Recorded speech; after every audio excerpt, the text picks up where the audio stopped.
Assalamualaikum warahmatullahi wabarakatuh. Salam. Salam sejahtera untuk kita semua. Sebelumnya, saya mewakili rekan-rekan dari Dewan Energi Mahasiswa Indonesia mengucapkan terima kasih kepada pemateri dan juga peserta yang sudah bergabung dalam dialog kali ini. Pada hari ini, yaitu hari Sabtu, tanggal 2 Mei tahun 2020, akan dilaksanakan dialog edukasi dalam kegiatan Sadar Energi dengan tema mengenal dunia migas lebih dekat. Sebagaimana kita tahu, industri migas sudah lama menjadi tulang punggung perekonomian negara Indonesia. Namun, tidak banyak yang mengetahui mekanisme pengelolaannya. Di Indonesia, menggunakan kontrak kerjasama dalam kegiatan usaha hulu minyak dan gas bumi.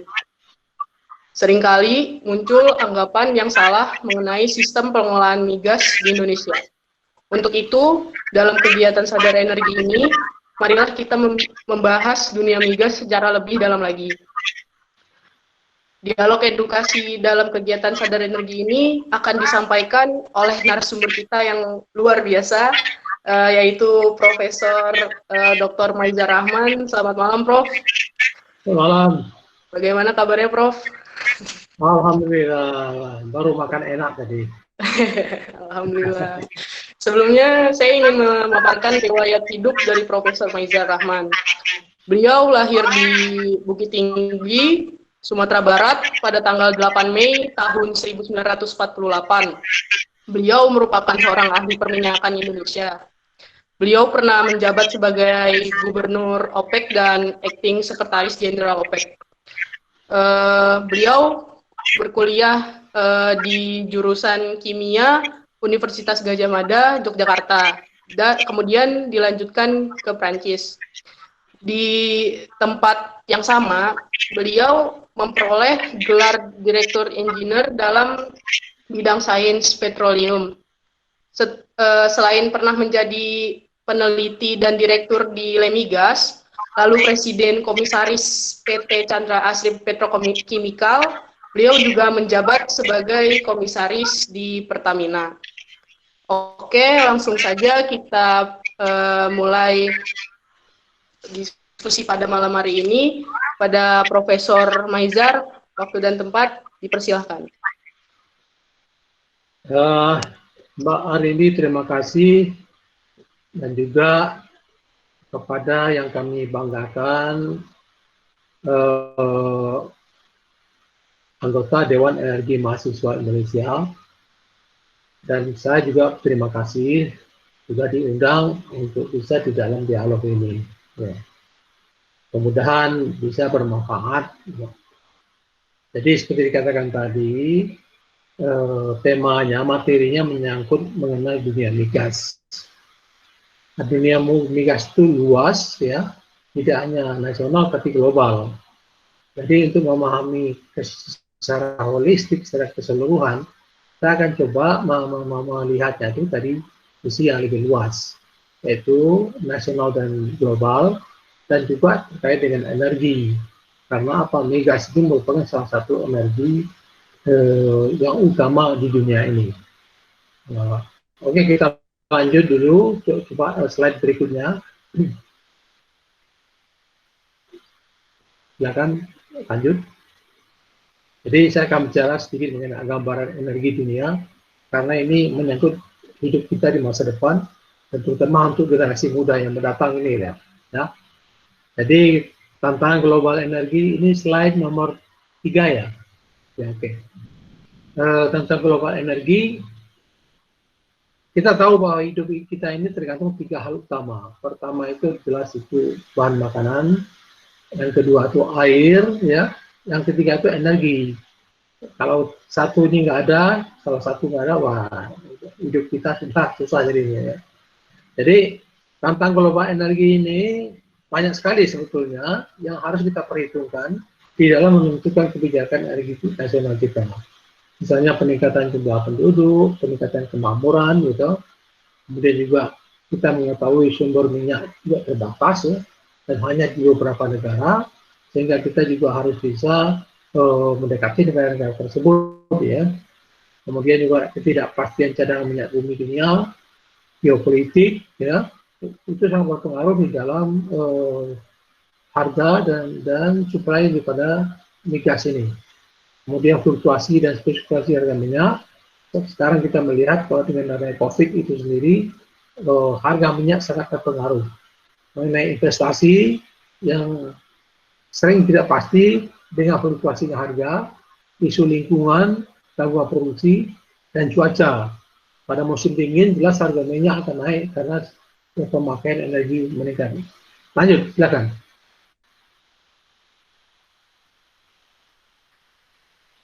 Ya, tunggu lagi, terus klik lagi. Lanjut. Nah, jadi ini untuk menggambarkan gambaran pada tahun 71 ya, mungkin ya teman-teman adik-adik mahasiswanya belum lahir ya, itu jumlah penduduk itu hanya 3,7 miliar. Tapi sekarang ini tahun 2020 itu mungkin sudah hampir 8 miliar. Tahun 2040 menjadi 9 miliar lebih. Konsekuensinya itu energinya itu diperlukan sampai 3 kali lipat. Nah, ini pertanyaan, apakah energi itu tersedia untuk di masa depan, terutama untuk generasi mendatang. Lanjut. Lanjut. Jadi ini mendapat gambaran sendiri bahwa pemakaian energi itu tergantung dari pertumbuhan ekonomi yang digambarkan oleh DGV, yaitu garis kuning itu ya. Sedangkan energi akan mengikuti GDP meningkat, energi juga meningkat. Dan juga, tapi sekarang itu pemakaian energi tidak sebanyak dulu gitu ya, karena meningkatnya efisiensi yang digambarkan oleh kotak-kotak hijau di bawah ini. Lanjut. Lanjut. Ini untuk menekankan bahwa walaupun kita ini sekarang menuju ke energi baru, tapi sampai 2040 kita lihat di sini bahwa energi fosil itu minyak, gas, batu bara, ya, itu masih dominan sampai 2040 gitu ya. Jadi mungkin masih 70%. Jadi kita harus ingat tidak bisa terlepas dari energi fosil masih berapa puluh tahun ke depan ya. Mungkin tahun 2100 lah kita tuh bisa akan lebih banyak pada energi baru. Lanjut. Lanjut. Ini menggambarkan mengenai minyak itu saya katakan tidak tersebar di semua negara. Itu berada terutama di negeri-negeri anggota OPEC. Jadi kita lihat di sini itu garis biru itu hampir 80% minyak dunia itu berada di negara-negara OPEC, yaitu negara-negara Timur Tengah dan negara Amerika Latin dan negara Afrika. Lanjut.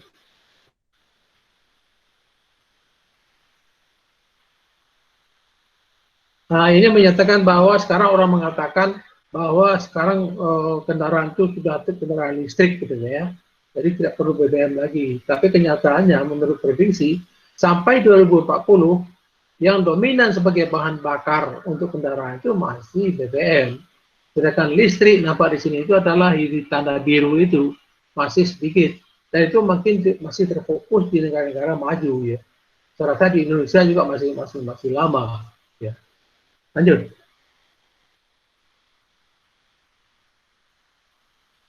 Nah, mengenai cadangan baru minyak dunia, ya, termasuk Indonesia itu sudah sulit sekarang ditemukan. Kalau tahun 1960 kita lihat di sini ya, bahwa minyak yang ditemukan sangat besar dibanding yang dipakai.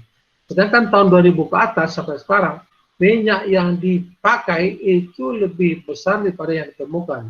Artinya sudah mulai sulit mencari lapangan-lapangan minyak yang baru. Dan lapangan-lapangan minyak yang baru yang digambarkan oleh garis hijau itu ukurannya sudah mulai kecil-kecil, tidak ada lagi namanya lapangan-lapangan minyak raksasa seperti yang kita punyai seperti di Minas misalnya, nggak ada lagi sekarang. Lanjut. Nah, ini mengatakan bahwa kalau kita ingin mencari minyak di masa depan itu harus dengan biaya yang lebih tinggi ya. Seperti kita lihat sebelah kanan itu seperti ada namanya oil sales gitu, gas to liquid dan coal to liquids. Itulah yang bisa jadi sumber minyak di masa depan ya. Tapi harus memerlukan biaya yang jauh lebih tinggi dibandingkan yang sebelah kiri itu, yang MENA itu adalah Middle East dan North Africa. Mereka bisa diproduksi dengan harga murah, mungkin di bawah $20. Lanjut. Harga minyak dunia. Lanjut. Jadi sekarang ini kan orang gonjang-ganjing mengenai harga minyak dunia itu luar biasa, ya, sampai harga minyak itu bisa negatif gitu ya. Jadi sebetulnya faktor yang berpengaruh itu ada 11 faktor di sini. Yang dibagi dalam faktor fundamental dan faktor non fundamental. Tapi saya secara umum bisa katakan bahwa faktor fundamental itu adalah supply demand ya. Kalau permintaan minyak dunia meningkat, jelas harga akan naik dan sebaliknya. Kalau sekarang ini yang kita lihat harga minyak rendah sekali. Kenapa? Permintaan minyak dunia itu sangat turun karena COVID ini ya. Dan juga kita lihat di faktor non fundamental yang di bawah itu bahwa minyak itu sudah merupakan komoditi di pasar berjangka sehingga sangat mempengaruhi kepada fluktuasi harga minyak. Demikian juga geopolitik. Lanjut. Nah, ini sedang menggambarkan pergerakan harga minyak sejak 50 tahun lalu. Kita lihat tidak datar ya, terlalu naik turun. Yang dipengaruhi kalau yang merah itu adalah geopolitik, perang Arab Israel, revolusi Iran, perang Iran Irak. Kemudian yang hijau itu adalah ada faktor fundamental, banjir minyak ya, banjir minyak gitu ya, sehingga harga drop lagi ya. Dan demikian juga ada kita lihat yang sebelah kanan itu pelemahan dolar, spekulasi, yaitu adalah faktor daripada krisis ekonomi yang menyebabkan harga minyak naik ya. Tapi kemudian terjun lagi. Demikian kita lihat bagaimana berbagai faktor mempengaruhi harga minyak. Lanjut. Geopolitik dan pengaruhnya pada pasokan dan harga minyak. Lanjut. Nah, ini menggambarkan ini adalah aliran dari minyak dari negara-negara OPEC ya. 75% minyak Timur Tengah menuju Asia. Jadi yang hijau yang ke kanan itu adalah minyak dari negara-negara Timur Tengah menuju China, Korea, Jepang, dan juga termasuk Indonesia. Nah, tapi ini banyak terpengaruh nanti oleh masalah-masalah geopolitik. Lanjut.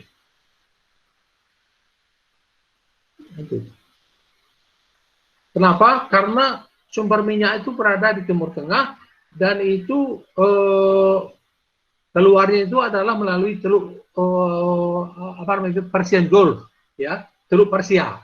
Jadi kalau kita lihat di pinggir-pinggirnya itu adalah barisan senjata di pihak Iran ya, dan barisan senjata di pihak Saudi Arabia dan negara-negara Arab lainnya. Yang kemudian kalau ada konflik itu di ujung kita lihat ada yang namanya Selat Hormuz, selat yang sempit. Sehingga kalau ada konflik jelas minyak itu tidak akan bisa keluar dari teluk Persia. Nah, ini yang dikhawatirkan pengaruh geopolitik akan bisa mempengaruhi suplai minyak ke negara-negara Asia, terutama di Indonesia, Jepang, dan sebagainya. Lanjut.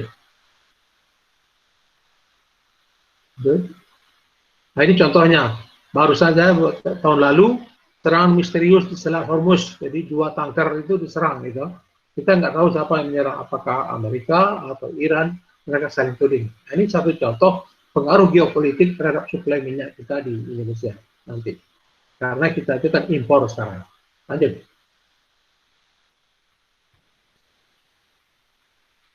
Nah, ini menunjukkan bahwa minyak itu juga di stok di dunia ini. Ada yang untuk komersial, ya, ada yang untuk cadangan, gitu. Itu sekitar 6 miliar barel, ya. Dan kalau terjadi krisis minyak, maka inilah yang akan dipakai dikeluarkan oleh negara-negara pemilik minyak. Cuman sayangnya Indonesia belum punya namanya cadangan penyangga yang seperti mereka ini. Lanjut.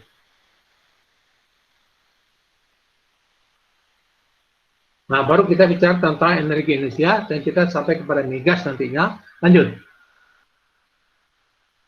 Jadi tantangan energi Indonesia itu banyak sekali. Produksi minyak, sampai laptop saya kena.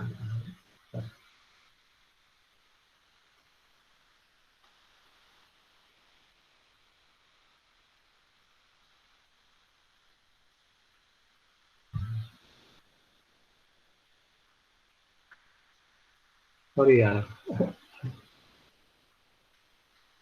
Iya, Prof, nggak apa-apa. Ya, ini ya, muncul satu aneh ya terus.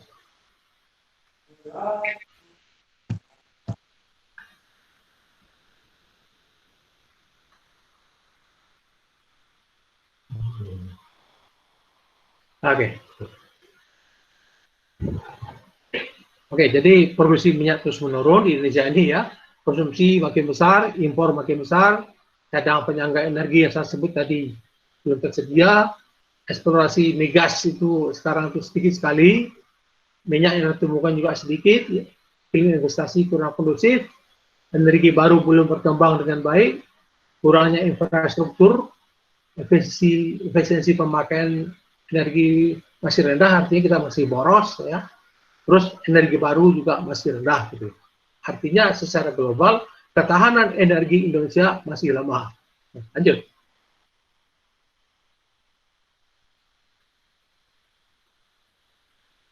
Nah, ini menggambarkan sumber daya dan potensi energi Indonesia. Apakah itu energi fosil yang di bawah itu, atau di atas itu energi baru ya. Nah, tapi kalau kita lihat di sebelah kanan itu pemakaian itu masih sedikit. Misalnya tenaga air masih di bawah 9% gitu ya. Bioenergi masih 3% gitu. Nah, kalau kita lihat yang di bawah yang coklat itu adalah energi fosil, gas, minyak dan batu bara, dan kita lihat bahwa yang cukup umurnya cukup panjang untuk diproduksi itu hanyalah batu bara, sedangkan minyak itu hanya untuk 23 tahun ke depan, gas bumi untuk 50 tahun ya. Sehingga kita memang harus memikirkan energi baru, ataupun di bawah nomor 4, 5 yang coklat itu, gas metan, batu bara, dan shale oil itu cadangannya cukup besar, tapi belum dimanfaatkan. Lanjut.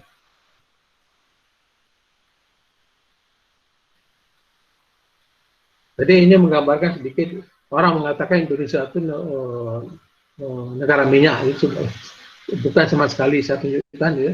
Indonesia itu cadangan minyak itu hanya 17 barel per kapita per orang ya. Bandingkan misalnya dengan Saudi Arabia yang 10.000 barel per kapita atau Kuwait dan sebagainya. Ini untuk menyadarkan kita ini bukan negara minyak. Lanjut.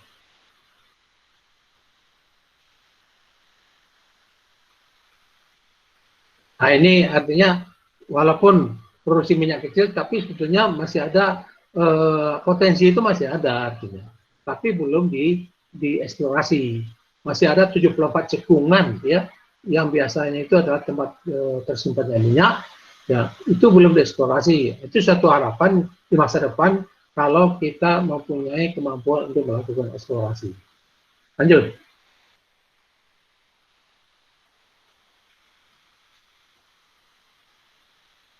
Ini juga menggambarkan posisi geologi Indonesia untuk migas ini.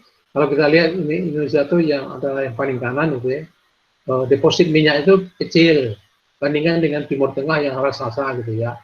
Kemudian deposit gas kita lumayan lah ya, cukup raksasa, walaupun cadangannya juga tidak terlalu besar gitu. Nah, kalau kita lihat karakteristik jebakannya itu kita ini kecil dan kompleks, jadi memang tidak gampang untuk mencari minyak di Indonesia ini. Kemudian metode eksplorasinya untuk Indonesia itu, yang sebelah kanan itu kita memerlukan teknologi yang tinggi, beda dengan Timur Tengah, dengan cara standar aja itu sudah ketemu minyak.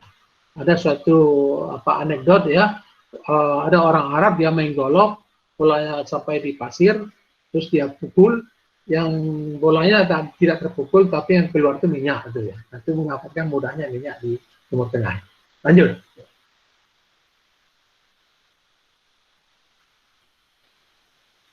Ini hanya menggambarkan sumber daya minyak bumi Indonesia ya. Yang paling besar itu berada di area Sumatera ya. Apakah itu di Sumatera Tengah ataupun di Sumatera Selatan. juga ada di Kalimantan dan di tempat-tempat lainnya, dan di Jawa Timur. Itu sumber-sumber minyak kita sekarang ini. Lanjut.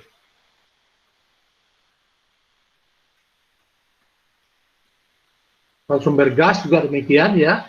Sumber gas yang besar itu terutama adalah sekarang itu di Indonesia Timur. Ada di Irian, di Papua, ada juga di Maluku ya.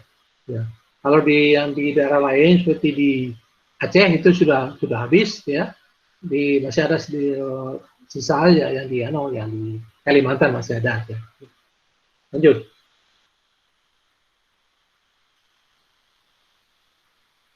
Nah, ini untuk menggambarkan sedikit mengenai migas itu, secara geologi itu minyak itu berada dalam suatu struktur yang namanya kubah anti-clean, ya. Nah, itu seperti di suatu bukit ya, di bawah itu dalam tanah bukit itu, kalau bentuknya itu struktur kayak bukit itu ada minyak, ya, ada minyak, ada gas, dan di bawahnya itu air. Sehingga untuk menemukan struktur itu diperlu lakukan eksplorasi yang memakai seismik. Nah, seismik ini kemudian dapat melihat struktur anti-clean itu. Ya, kalau ada ditemukan itu, maka berarti mungkin misalnya dapat dilakukan pengeboran untuk melihat lebih jauh apakah berapa jumlah minyak yang ada di dalamnya. Lanjut. Nah, ini mungkin sudah tahu semua ya. Kalau kiri itu adalah pengeboran darat dan yang kanan itu pengeboran lepas pantai. Saya rasa ini sudah gambar yang sudah biasa ya. Lanjut. Nah, ini tadi berkata soal sistem pengelolaan migas Indonesia. Jadi sebetulnya ada tiga sistem tentunya, yaitu konsesi atau royalti ya, dan tax.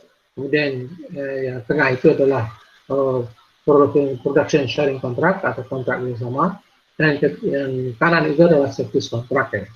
Jadi royalti itu lebih sederhana karena kontraktor ya, perusahaan itu hanya membayar royalti ke pemerintah karena negara ini yang memiliki sumber daya itu sehingga harus membayar royalti. Tapi juga di samping itu juga harus membayar income tax atau pajak penghasilan biasa ya, seperti perusahaan itu harus selalu membayar pajak penghasilan. Itu yang konsesi. Kalau sistem PSC kontrak bersama itu cost recovery, artinya perusahaan yang melakukan pencarian minyak, dan kalau minyak ditemukan, semua biaya yang dikeluarkan itu akan dikembalikan, gitu. Setelah dikembalikan, baru sisanya dibagi antara pemerintah dan perusahaan.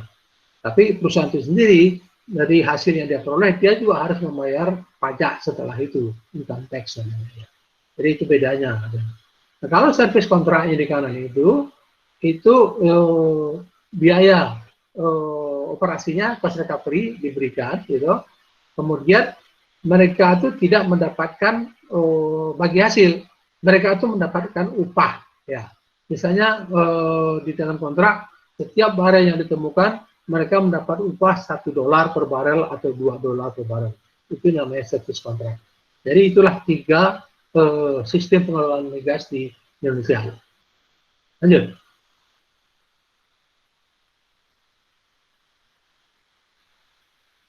Jadi ini menunjukkan produksi minyak Indonesia itu sebetulnya yang digambarkan yang grafik biru itu loh. Kalau tidak ada pencarian minyak baru, maka pada tahun 2050 itu produksi minyak kita yang sekarang ini masih sekitar 700-800 ribu barel, itu mungkin hanya 50 barel.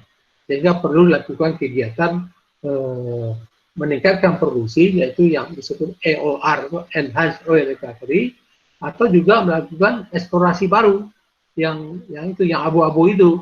Nah, baru kita bisa meningkatkan produksi minyak kembali. Lanjut.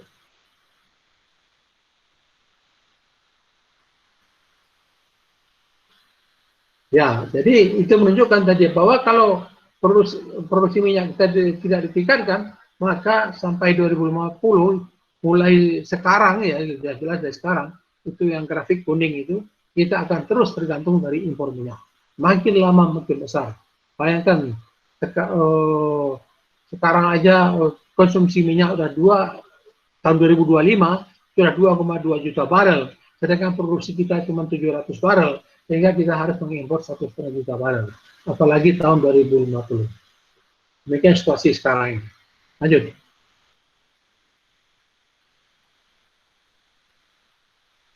Demikian juga gas. Gas itu seperti digambarkan oleh grafik yang coklat itu, pada tahun 2050 juga sudah mulai menurun.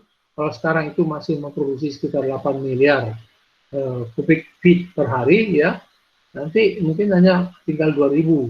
Sedangkan konsumsi tak akan lagi nanti akan selalu meningkat. Maka diperlukan eksplorasi seperti dilakukan oleh yang gambarkan oleh grafik yang abu-abu itu. Lanjut.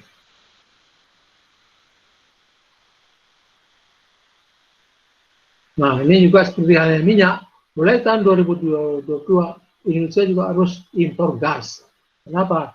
Produksi gas kita tidak meningkat, tetapi konsumsi yang meningkat, sehingga harus impor mulai tahun 2022. Lanjut.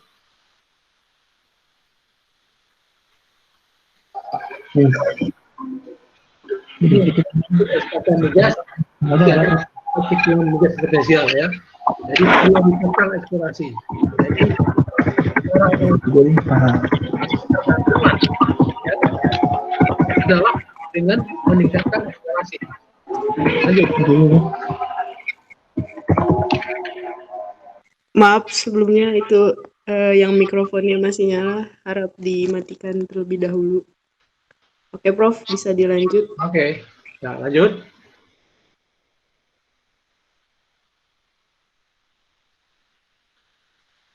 Oke, lanjut. Jadi ini hanya di bidang migas ini, kalau di bidang hulu apa saja yang harus dilakukan, di bidang eksplorasi dan produksi, eksplorasi laut dalam, gas terpencil, coalbed metan, ya, dan untuk memisahkan CO2 di proyek gas Natuna. Seperti kita ketahui, di gas Natuna itu ada cadangan gas yang raksasa, tapi mengandung CO2 yang sangat besar, sedangkan CO2 itu tidak bisa dilepas ke udara karena menimbulkan namanya itu pemanasan bumi itu, ya, global warming, tidak boleh lagi. Jadi harus ada jalan bagaimana CO2 itu dapat ditangkap kemudian disimpan misalnya di bawah tanah gitu.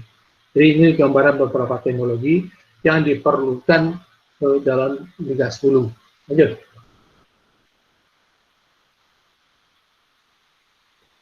Sekarang kita bicara hilir, ya. Tadi saya bicara hulu migas, sekarang hilir migas. Lanjut. Nah, hulu migas itu tantangannya adalah diketahui permintaan meningkat, artinya BBM itu meningkat.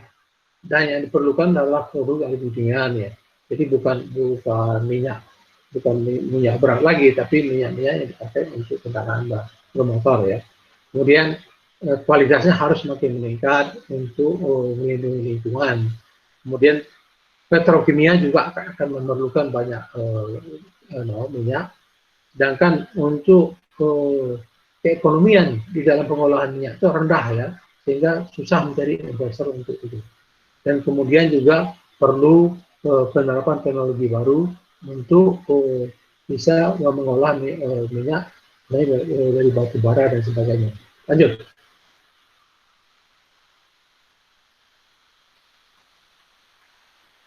Nah, ini menunjukkan pengolahan minyak gas di Indonesia. Kita mempunyai beberapa kilang, yaitu ada kilang di Dumai, Palembang, di Balongan, di Cilacap, di Balikpapan. Itu kilang-kilang yang berukuran besar. Sedangkan di Papua ada satu kilang yang ukurannya kecil, yaitu hanya 10.000 barel. Gitu. Kapasitas kilang Indonesia itu adalah sampai sekitar 1 juta barel pengolahan per hari, gitu, ya. Lanjut.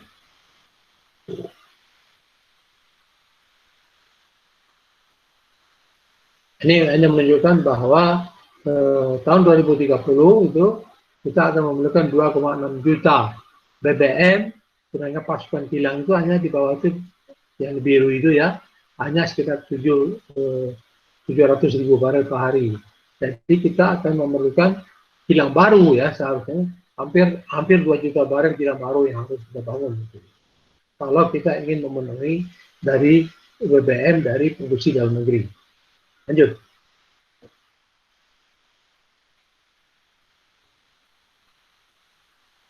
Pertamina sudah memulai 6 proyek yang baru untuk mendapatkan tambahan 2 juta barel atau menjadi 2 juta barel per hari ya.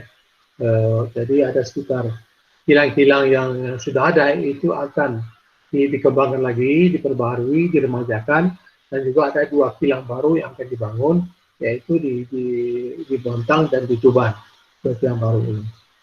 Lanjut.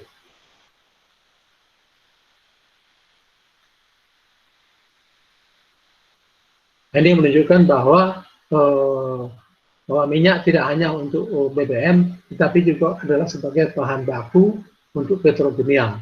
Apakah petrokimia itu untuk membuat aromatik, etilen, propilen, ataupun juga berdasarkan gas untuk membuat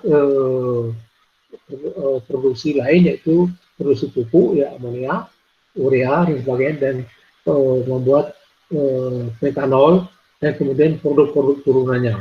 Jadi produk turunan petrokimia itu sangat panjangnya, sampai ribuan jumlah produk yang dihasilkan dari minyak ini. Lanjut.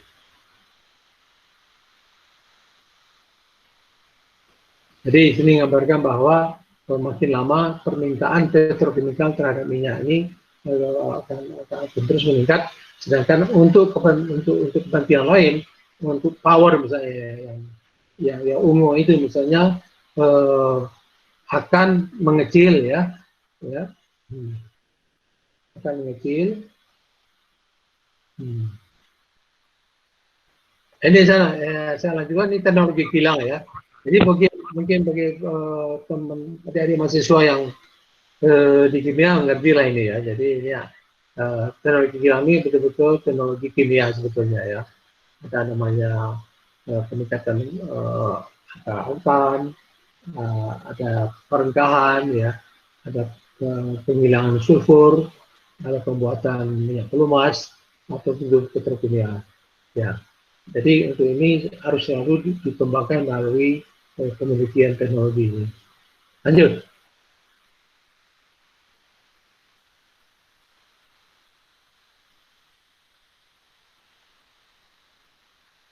Nah ya, jadi ini hanya menggambarkan bahwa penelitian selalu diteruskan ya, selalu demi untuk meningkatkan kualitas BBM. Kualitas BBM itu yang bagus adalah yang emisi polutannya itu serendah mungkin. Yang dikategorikan di Eropa itu disebut Euro 1, 2, 3, dan 4 gitu ya. Jadi di situ kita lihat bahwa banyak sekali polutan yang keluar dari hasil pembakaran, dan itu yang harus dihilangkan dari BBM. Lanjut. Ini sini kita lihat standar emisi bahan bakar transportasi. Jadi bisa ada garis merah itu yang ini Indonesia itu selama ini masih di Euro 2. Euro 2 itu artinya kualitas BBM itu masih rendah sekali. Dan alhamdulillah mulai tahun 2018 sudah mulai masuk ke Euro 4. Ya, Euro 4 itu kualitasnya sudah mulai meningkat. Sedangkan negara-negara lain sudah jauh lebih dulu dari Indonesia ini dalam meningkatkan mutu BBM-nya. Lanjut. Nah, Indonesia ini distribusi migas. Jadi kita lihat di sini bahwa karena negara kita negara kepulauan, jadi distribusi migas ke pulau-pulau itu, apalagi pulau-pulau kecil, itu harus banyak tanker-tanker yang ukuran kecil untuk membawa BBM atau bahan bakar ke semua lokasi itu. Jadi itu dianggap termasuk paling rumit lah ya. Beda misalnya di Thailand itu hanya daratan ya. Jadi distribusi BBM misalnya jauh lebih mudah dibandingkan Indonesia. Makanya kebijakan pemerintah membuat BBM satu harga itu kebijakannya memakan biaya yang cukup besar sebenarnya karena rumitnya distribusi ini. Lanjut. Sedikit saya akan meninjau energi terbarukan ya, karena andalan masa depan kita adalah energi terbarukan ya. Lanjut. Ini ya, yang terakhir ya. Jadi ini suatu prediksi ke depan ya, bahwa mulai tahun 2050 itu ya energi baru itu sudah 50%. Dan tahun 2100 energi baru itu sudah 70% ya, 90%. Nah, di mana peran daripada energi fosil itu sudah jauh menurun. Itu prediksi ya. Boleh keluar sampai. Lanjut. Ini menunjukkan bagaimana negara-negara mengembangkan energi terbarukan. Saya garis merahi China. China itu luar biasa. Dia sudah tahun 2017 itu sudah menghasilkan 100 atau 107 juta ton ekuivalen minyak ya dari energi baru ya. Sedangkan Indonesia ini baru 2,9. Dan Indonesia itu dari 2,9 itu hampir 90% itu adalah dari biofuel saja. Jadi energi baru Indonesia ini yang lain belum berkembang ya. Sedangkan pertumbuhannya selama 10 tahun terakhir ini itu hanya 5% itu Indonesia. Ya. Lanjut. Ini yang menggambarkan bagaimana China itu luar biasa mengembangkan solar cell-nya ya, energi mataharinya. Dan di sini luar biasa ya. Kalau kita lihat tahun 2020 itu mereka sudah akan menghasilkan 200 gigawatt listrik hanya dari energi matahari. Dan itu diramalkan juga energi matahari itu biayanya itu akan, kalau kita lihat grafiknya sebelah kanan itu, bahwa biaya energi matahari itu akan mulai kompetitif dibandingkan biaya pembakaran batu bara. Sehingga di masa depan batu bara tidak diperlukan lagi untuk pembangkit listrik, cukup dari matahari. Lanjut.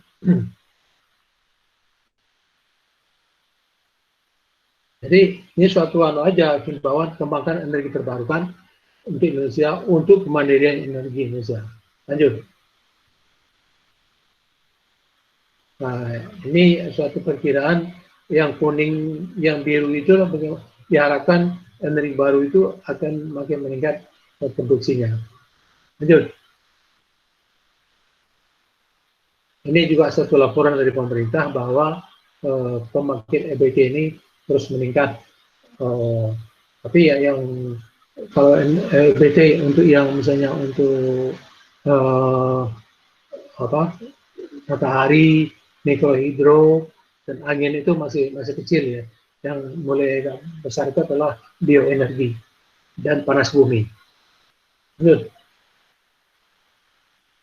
Ini satu contoh energi angin yang dipasang di arah Sulawesi dengan kapasitas sekitar 72 MW. Memang angin di Indonesia Timur itu lebih bagus dibandingkan dengan Indonesia Barat. Lanjut. Kemudian juga batu bara juga bisa menjadi sumber energi bersih, yaitu kalau diubah menjadi DME. DME itu adalah dimetil ether yang bisa dicampur dengan LPG. Ya. Jadi sekarang ini kita masih impor LPG sangat besar, lebih dari 5 juta ton per tahun. Lanjut. Nah, satu harapan lagi adalah biofuel. Apakah dari selulosa, ya, dari kayu, ya, apakah dari minyak sawit, ya, ataupun dari selulosa, ataupun dari algae. Jadi berbagai cara untuk memproduksi BBM dari sumber-sumber biofuel ini, apakah dengan hidrolisa, hidrogenisasi, gasifikasi, ya, maupun fermentasi. Lanjut. Satu hal yang paling membuat mempunyai harapan di masa depan adalah algae ini, ganggang mikro. Karena kita negara kepulauan mempunyai 81.000 km garis pantai, dan kita bisa mengembangkan di pantai itu ganggang mikro itu. Dan hebatnya ganggang mikro ini, algae ini produktivitasnya besar sekali, bisa menghasilkan 200 barel minyak per hektar per tahun. Ya. tapi masih memerlukan pengembangan teknologi. Lanjut. Nah, ini target bauran energi di dalam rencana umum energi nasional, yaitu yang kita lihat pada tahun 2025 itu, kalau kita lihat yang hijau itu 23%, itu adalah target energi baru. Sedangkan yang lainnya itu adalah energi fosil. Lanjut. Nah, ini kembali menyebut pesan Bung Hatta mengenai pengelolaan energi nasional. Seperti disyaratkan di dalam pasal 33 Undang-Undang 45, produksi yang besar-besar ya, apakah itu sumber daya alam dan segala kekayaan di dalamnya yang dapat dipergunakan, harus dipergunakan untuk sebesar-besar kemakmuran rakyat ya. Jadi artinya sebaiknya semua sumber daya itu diolah atau dilakukan oleh dalam negeri, ya. Jangan investor asing. Nah, Bung Hatta mengatakan kalau memang kita memang belum punya dana, belum punya modal, kita belum punya teknologi, kita belum punya manajemen, bolehlah kita mengimpor dari luar negeri, tapi tidak selamanya.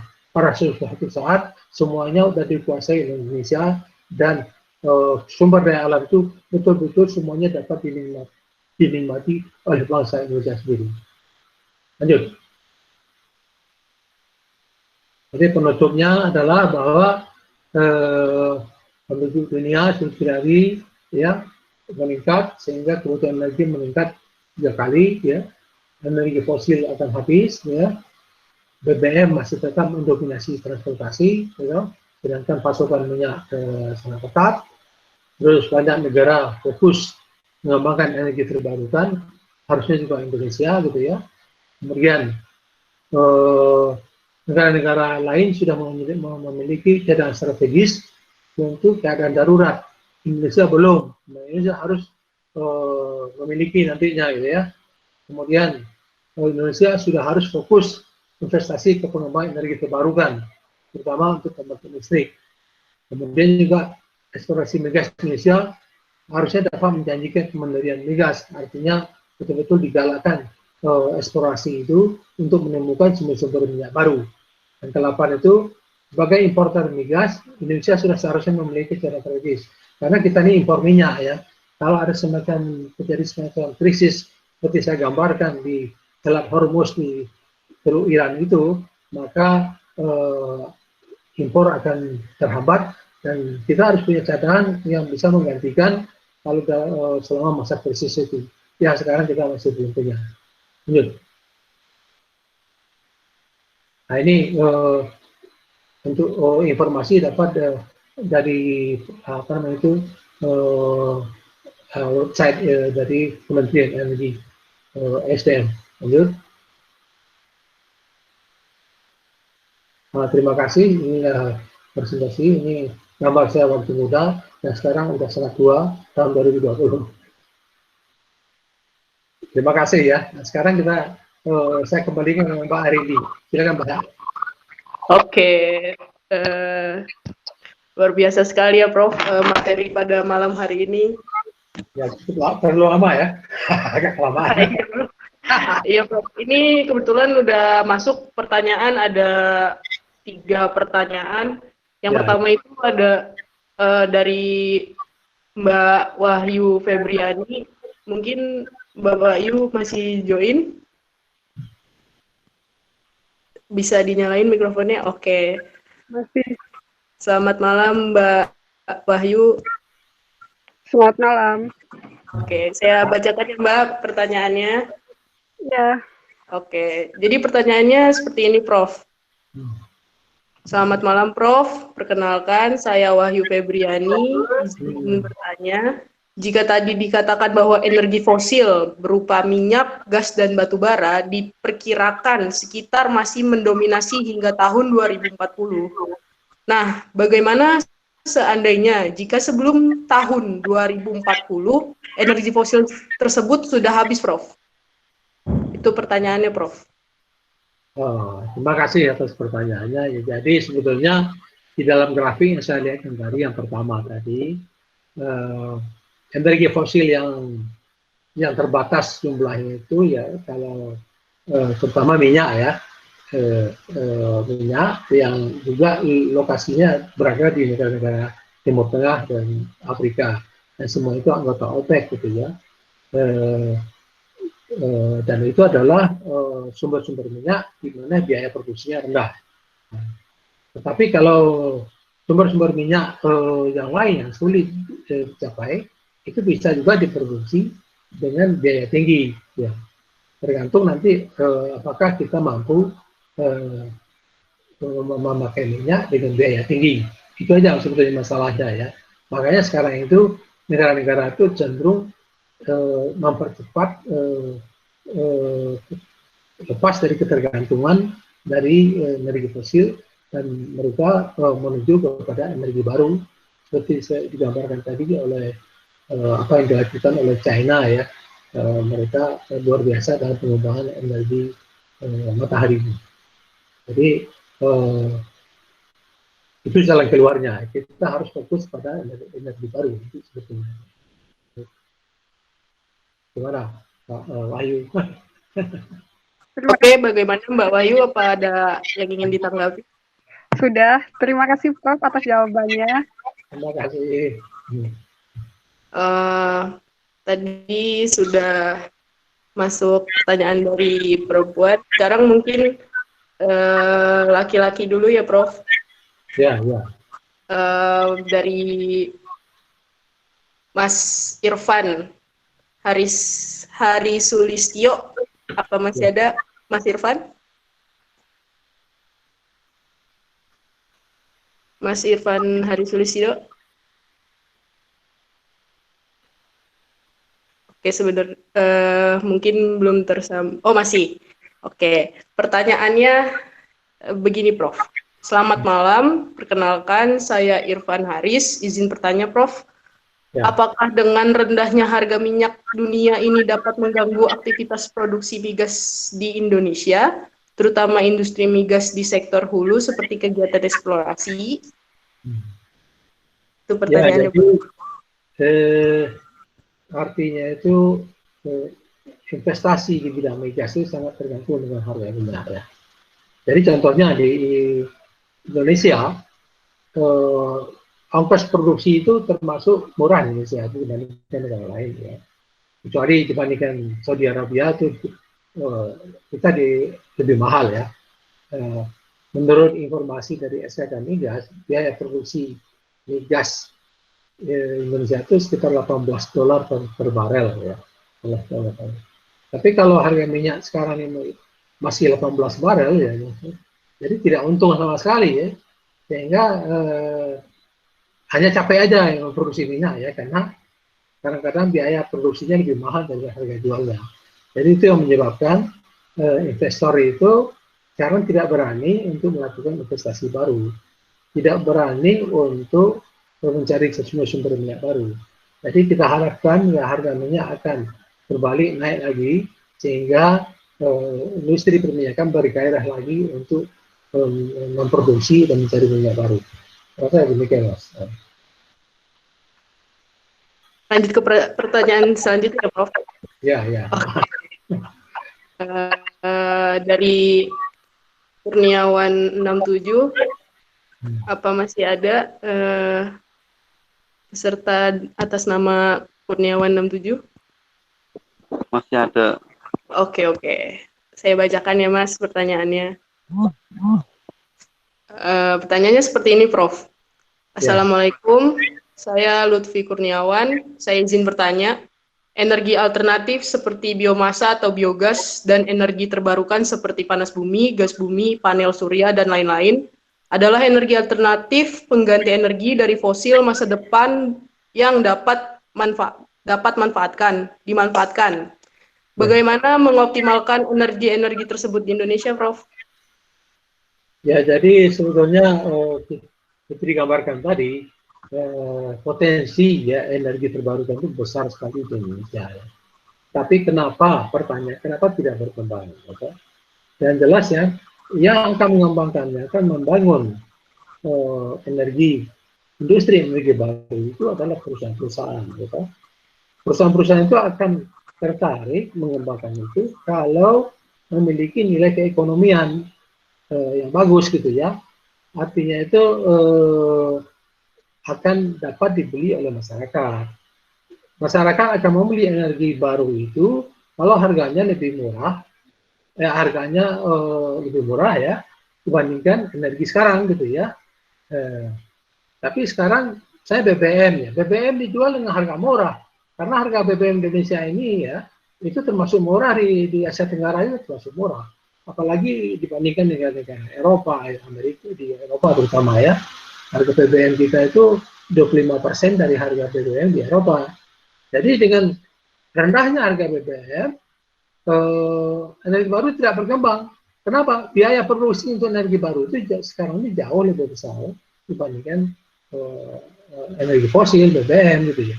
Makanya kebijakan pemerintah itu harus demikian rupa dari segi perpajakan, ya, dari segi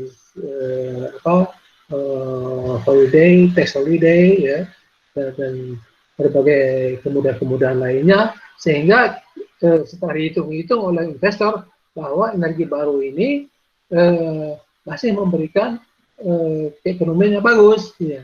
Jadi itu saja sebetulnya yang harus dilakukan pemerintah, mencari jalan untuk yang memudahkan, menyebabkan tertariknya investor.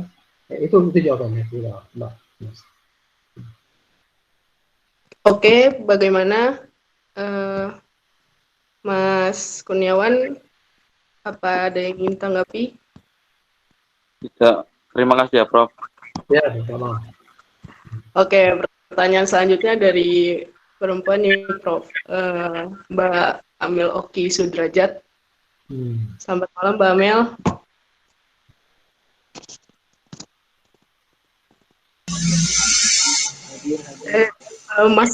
Mas Oki, maaf.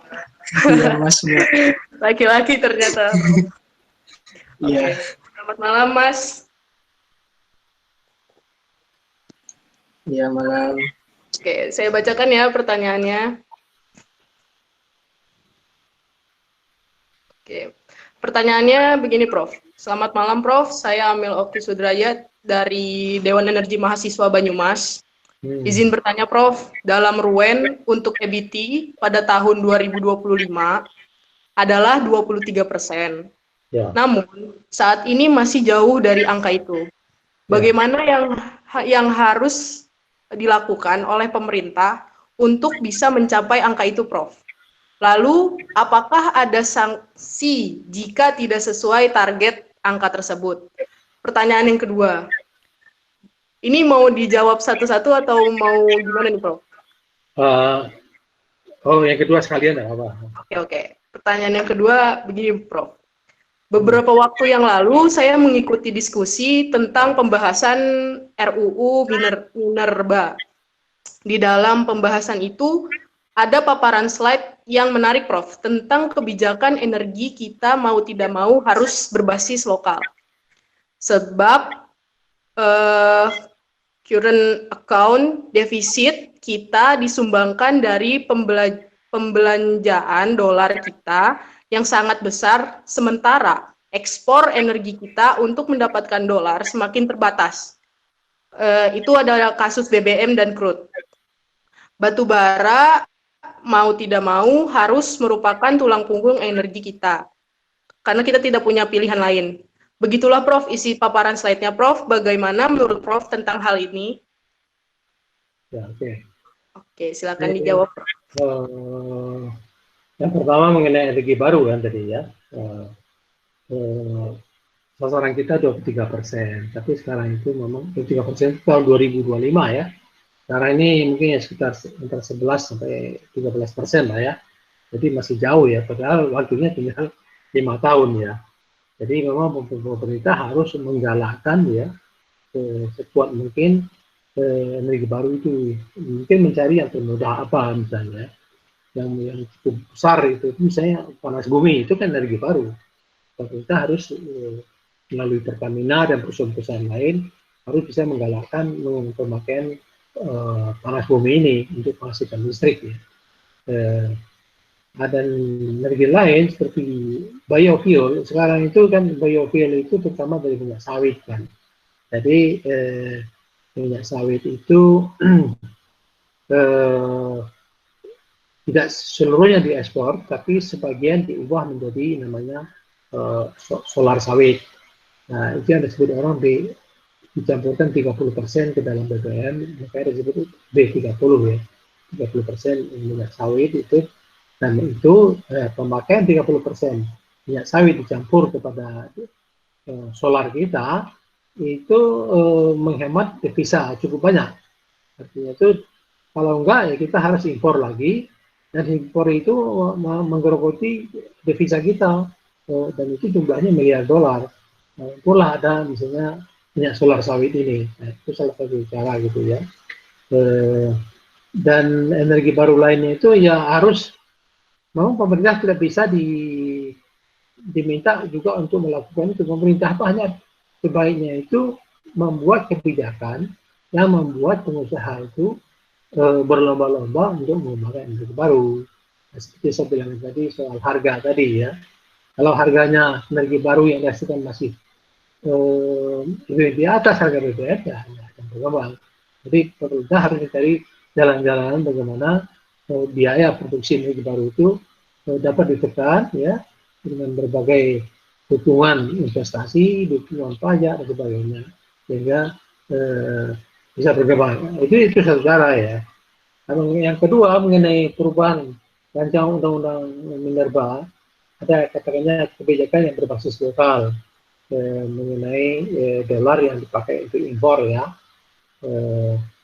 dan ekspor batu bara. Ya hampir sama jawabannya dengan yang tadi sebetulnya ya, karena untuk menghemat dolar makanya kita gunakan sebanyak mungkin kemampuan dalam negeri, seperti tadi kita katakan solar sawit gitu ya. Sawit bisa menghemat dolar daripada kita impor BBM terlalu besar gitu ya. Ataupun misalnya dari batu bara tadi ya, batu bara itu juga bisa diubah menjadi namanya DME.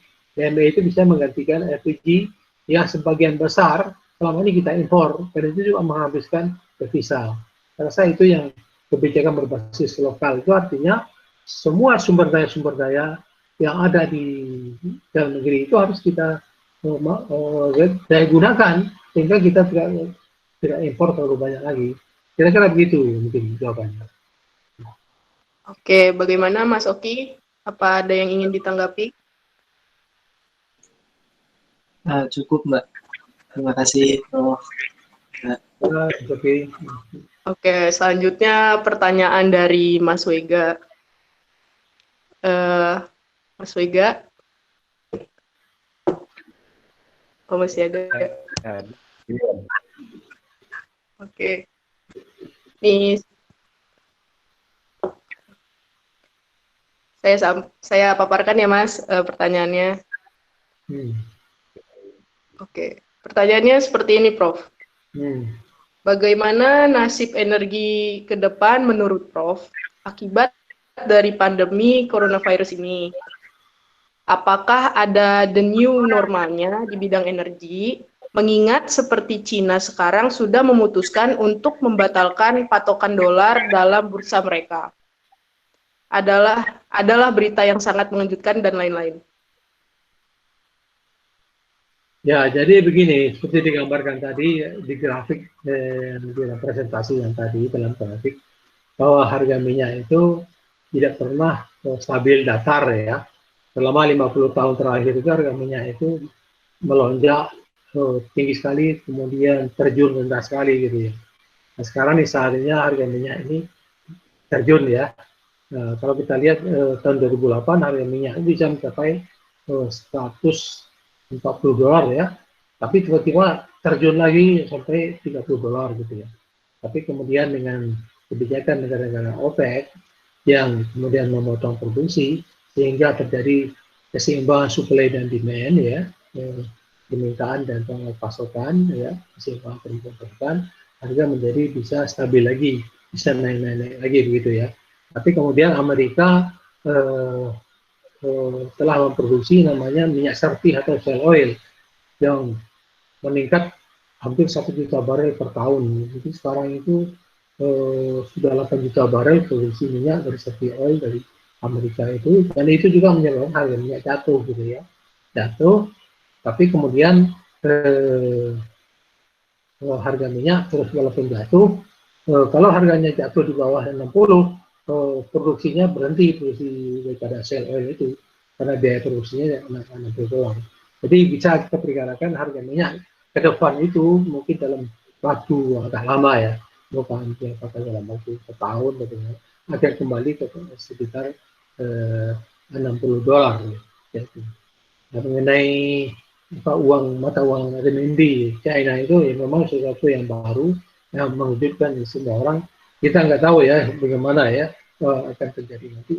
Tetapi bagi kita kan sebetulnya kalau saya yang orang awam mungkin tidak bidang ekonomi, sama aja bagi kita ya. Yang penting kita bisa melakukan transaksi ekspor dan impor, dan terutama apabila memang mata uang China renminbi itu bisa juga berlaku di seluruh dunia. Itu saya rasa. Bagaimana Mas Vega? Apa ada yang ingin ditanggapi? Kalau boleh nanggepin itu kan, tapi ini tergantung.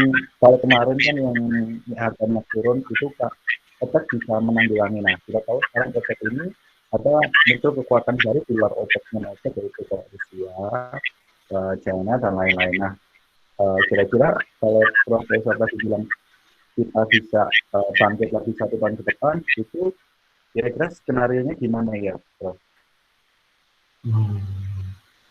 Pak Remi bisa sedikit jelaskan? Mas Vega, mohon maaf tadi suaranya kurang jelas. Ya. Apa bisa diulangi?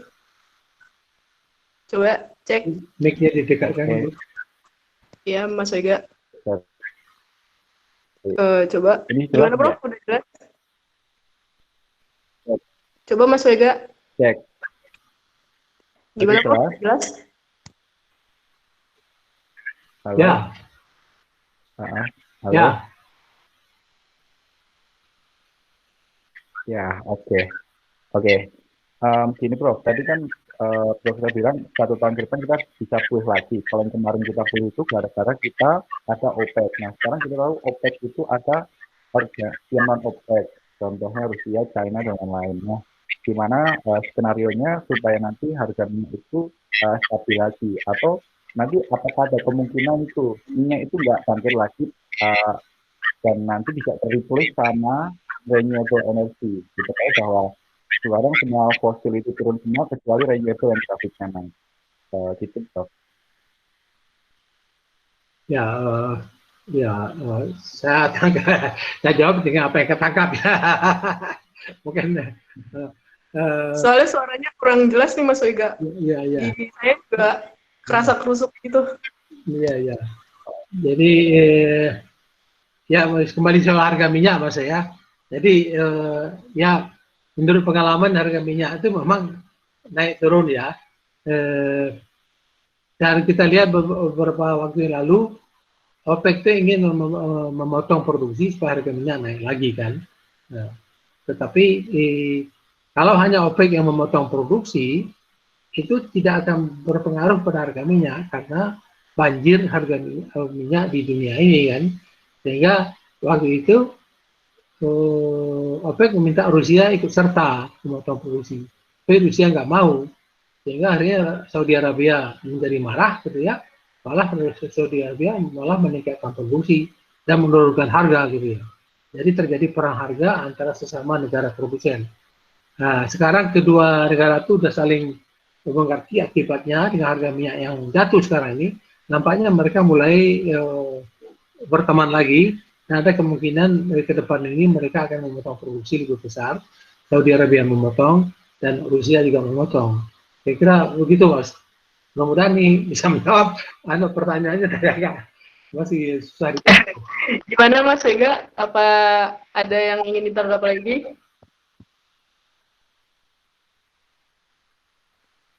Halo? Iya. Oke, udah anggap deh. Nggak jelas soalnya. Iya Mas. Manis. Gimana Mas Vega? Sudah?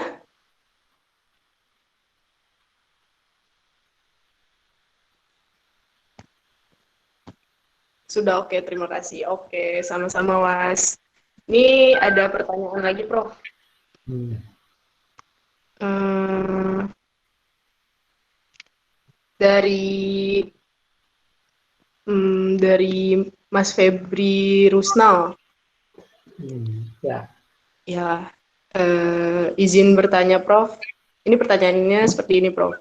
Terkait tata kelola migas di Indonesia setelah pandemi dan jatuhnya harga minyak, apakah ada peluang reformasi tata kelola migas secara fundamental, Prof?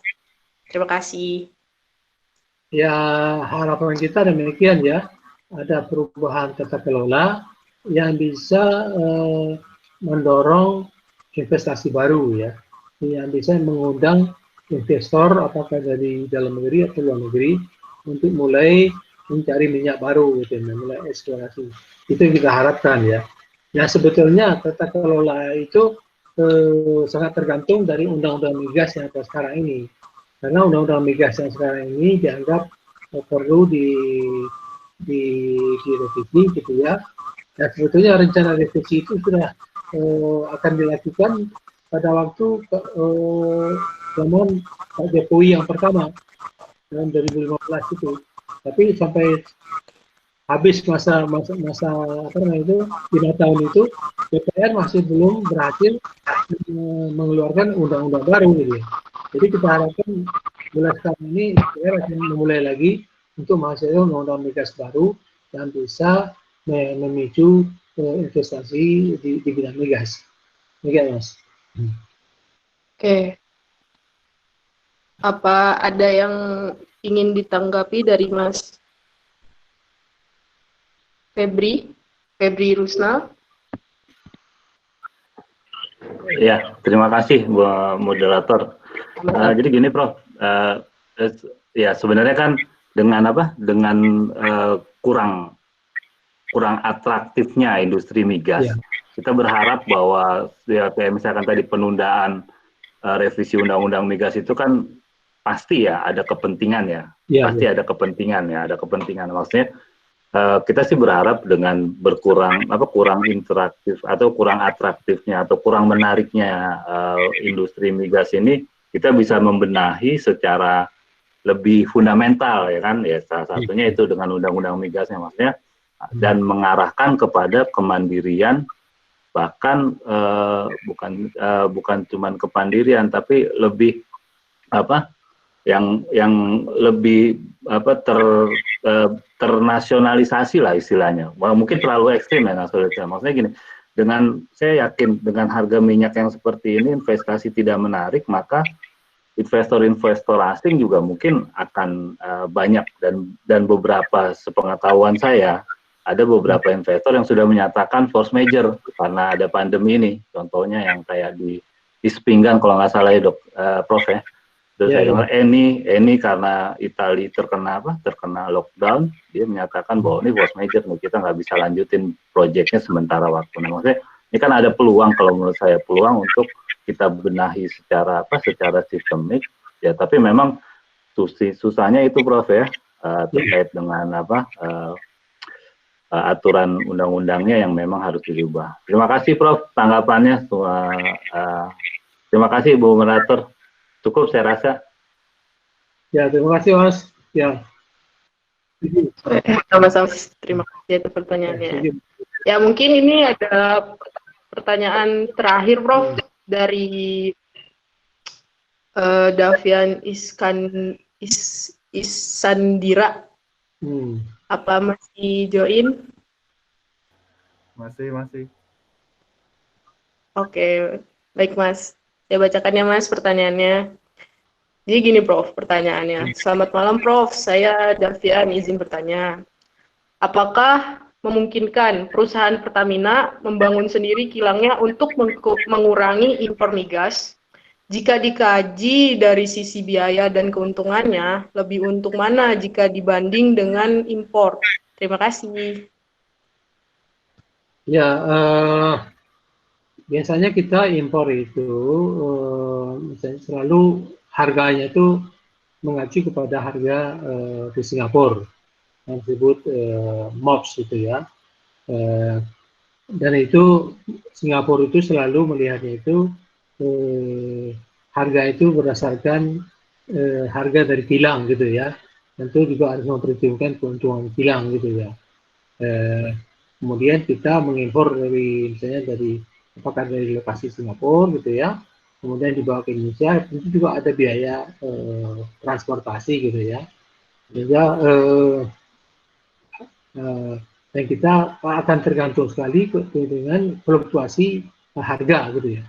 Kita saat ini sangat tergantung dari harga di Singapura dan juga dipengaruhi dengan kondisi kilang Indonesia. Jadi misalnya ada waktu saya di Pertamina dulu ya, pernah kejadian misalnya kerusakan kilang Cilacap berhenti gitu ya, sehingga memproduksi BBM-nya berhenti juga. Dengan demikian Indonesia harus meningkatkan impor. Dan dengan tingkatnya impor, tentu harga di pasar di Singapura akan naik lagi kan. Jadi kita banyak rugi dengan kejadian-kejadian seperti itu. Sehingga sebaiknya memang kilang itu sebaiknya dibangun kita punya sendiri gitu ya. Pertama adalah itu untuk ketahanan energi kita, karena kita bisa menyimpan lebih banyak minyak mentah ya, dan kita juga bisa menyimpan BBM yang dihasilkan ya, dan juga itu punya efek ekonomi, yaitu efek berganda atau multiplier efek yang besar pada ekonomi kita, karena kita membangun sendiri, mengembangkan kemampuan perusahaan-perusahaan engineering kita, ya, kemudian mengembangkan lapangan kerja yang cukup banyak, kemudian juga dari kegiatan industri kilang itu sendiri akan berkembang ekonomi sekitarnya, dan itu yang disebut keuntungan-keuntungan yang tidak langsung daripada pengembang kilang. Kalau saya sangat setuju bahwa kilang-kilang itu lebih baik dibangun di dalam negeri sendiri, terutama juga untuk ketahanan energi Indonesia. Demikian, Mas. Bagaimana Mas Devian? Apa ada yang ingin ditanggapi? Berarti itu jangka panjangnya aja ya, Prof. Jadi siap jangka panjangnya tuh dia emang lebih murah gitu ya, lebih untung, lebih benefit gitu ya. Iya, jangka panjang lebih benefit saya. Begitu kita terutama kita ini kan menyangkut ketahanan energi kan ya. Kalau kita impor terus, kita ini berada di pihak yang lemah gitu ya. Saya rasa banyak positifnya kalau kita bisa membangun sendiri ya. Walaupun sekarang ini kalau kita mengharapkan Pertamina membangun dengan kemampuan sendiri juga tidak bisa ya, karena kan itu memerlukan modal yang besar ya. Satu kilang itu bisa 8 sampai 10 miliar dolar ya. Nah, dari mana duitnya gitu ya. Makanya Pertamina sekarang mencoba bekerja sama terutama dengan pemasok minyak, misalnya dengan Irak, dengan Saudi Arabia maupun dengan Rusia begitu. Dan mereka juga tertarik bangun kilang di Indonesia, karena kalau mereka bangun kilang di Indonesia, artinya pasar daripada minyak mentah mereka itu juga sudah terjamin gitu ya. Gitu, Mas. Ya, baik, Mas Davian. Apa ada yang ingin ditanggapi lagi? Cukup. Oke, terima kasih. Sebelumnya saya menanyakan kepada seluruh partisipan, apakah ada yang ingin bertanya?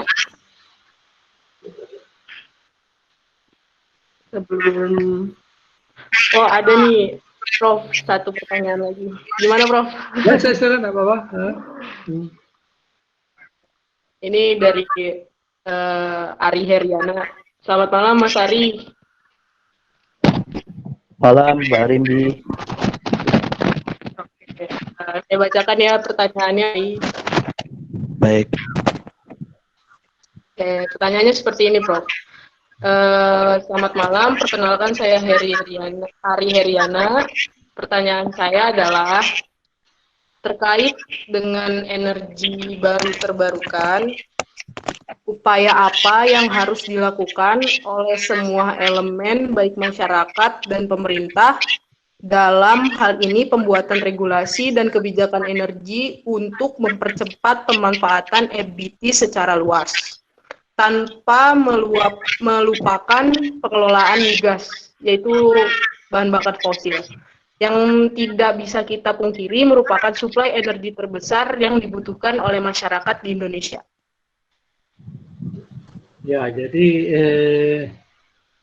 jadi kita lihat ya, pemerintah sendiri sudah dalam rencana umum energi nasional itu 23% itu tahun 2025. Dan kemudian tahun 2040 itu meningkat lagi lebih dari 30% gitu ya.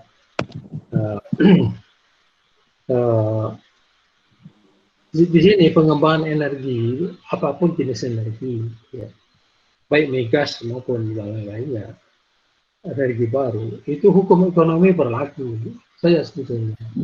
Jadi kebetulan saya punya teman yang ingin mengembangkan energi baru berdasarkan biomas, ya, di suatu pulau gitu ya,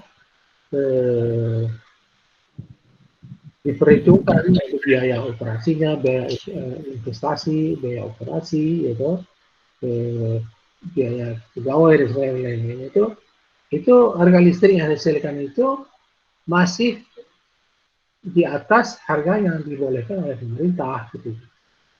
Nah, jadi sehingga tidak jadi dibangun begitu ya. Ya harusnya pemerintah melihat dari kasus per kasus, kayak pulau yang terpencil ya jangan harganya ditetapkan demikian, harusnya kasus pulau ini kalau listriknya dibangun dengan diesel pakai BBM, mungkin 1 kilowatt hour itu bisa misalnya 3.000 atau 4.000 karena harus pakai BBM yang harus dibawa dengan kapal dari kilang yang jauh gitu ya. Tapi kalau misalnya dengan pakai biomas, di mana di sana tersedia lahan yang cukup luas untuk membangun pepohonan ya, pohon-pohon sebagai sumber bahan bakarnya gitu ya, mungkin bisa disediakan oleh pemerintah daerah dan sekian ratus hektar ya untuk membangun pembangkit listrik dari bio itu ya. Mungkin listriknya itu bisa tidak sampai 3.000 per kilowatt seperti kalau memakai BBM, mungkin hanya 2.000 gitu ya. Tetapi kebijakan pemerintah mengatakan bahwa harga listrik di daerah sana itu hanya boleh 1.500 paling tinggi. Nah itu, jadi pemerintah itu harus melihat kasus demi kasus, jangan disamaratakan untuk semua daerah gitu ya. Saya rasa begitu Mas jawabannya. Kuncinya itu adalah hukum ekonomi berlaku, baru itu bisa berjalan. Itu Mas. Ya, baik, gimana Mas Ari Heriana, apa ada yang ingin ditanggapi? Baik, terima kasih Prof. Berarti untuk menyelaraskan energi regulasi terutama ya pemerintah juga harus akan mengetahui hukum ekonomi dari mulai investasi, operasi dan lain sebagainya ya. Betul ya. Jadi kalau saya usul itu pemerintah itu proaktif. Jadi misalnya di satu daerah pemerintah sendiri melakukan kajian gitu dari secara menyeluruh ya potensinya, kemudian apa namanya itu sumber daya yang ada, kemudian dihitung kira-kira berapa biayanya, berapa biaya produksi listriknya, dan itu baru ditetapkan sekian keuntungan investor harusnya berapa, misalnya 15%, ditetapkan sekian harga listriknya, baru investor akan datang gitu ya. Jadi tidak hanya menetapkan harga listrik harus sekian, susah kalau begitu ya. Lanjut. Ya. Baik, terima kasih Profesor, terima kasih moderator. Ya. Sama-sama. Oke. Baik Prof. Mungkin pertanyaan dari Ari Heriana tadi merupakan pertanyaan terakhir dan alhamdulillah diskusi sudah berjalan dengan baik. Kita juga sudah mendapatkan materi-materi yang luar biasa dari Profesor Maizar ini. Sebelum ditutup, saya mewakili rekan-rekan dari Dewan Energi Mahasiswa Indonesia ingin menanyakan apakah dari Profesor Maizar sendiri ada pesan untuk Dewan Energi Mahasiswa Indonesia ke depannya, Prof? Jadi saya baru pertama kali mendengar adanya Dewan Energi Mahasiswa Indonesia ya. itu baru berdiri ya, baru lama berdirinya. Berapa lama? Nah. Tanggal 28 Oktober tahun 2019, Prof. Baru deklarasi. Jadi masih masih bayi lah, masih bayi ya. Ya, itu untuk Dewan Energi Mahasiswa Indonesianya. Ya, alhamdulillah berdiri. Jadi itu juga saya rasa suara dari Dewan Energi Mahasiswa ini juga akan banyak berpengaruh kepada kebijakan pemerintah ya.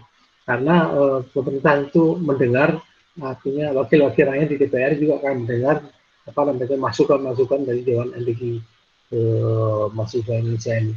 Jadi saya ucapkan selamat ya, maju terus ya, dan saya siap untuk kapan saja untuk berdiskusi ya, untuk saling saling asuh ya, dengan terutama dengan yang muda-muda ini mestinya lebih luas ya. Kalau saya ini kan udah kakek-kakek gitu ya, tapi ya alhamdulillah masih bisa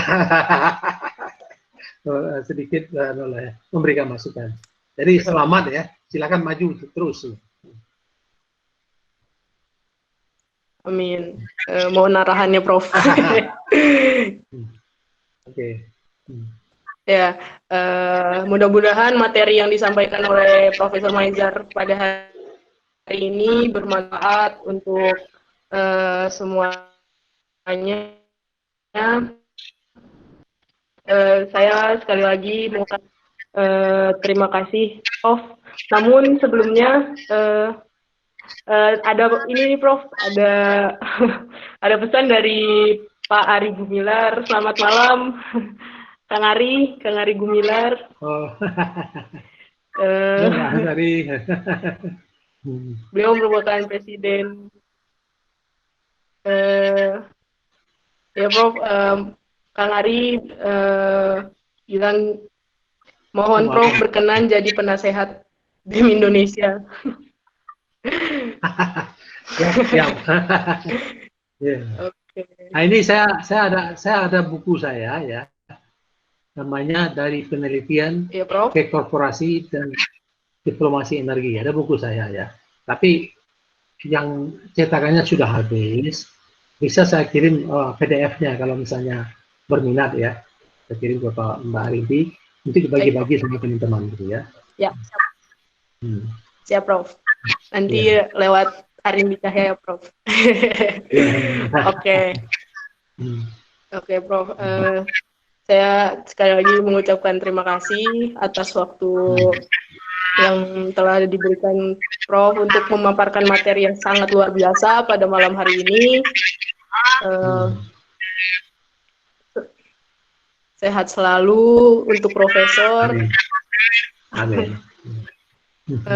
Selamat menunaikan ibadah puasa dan dan terus memberikan masukan kepada jiwa-jiwa muda seperti kami ini, Prof. Karena kami butuh asupan-asupan ilmu yang lebih dari yang senior ini, Prof. Oke, Prof.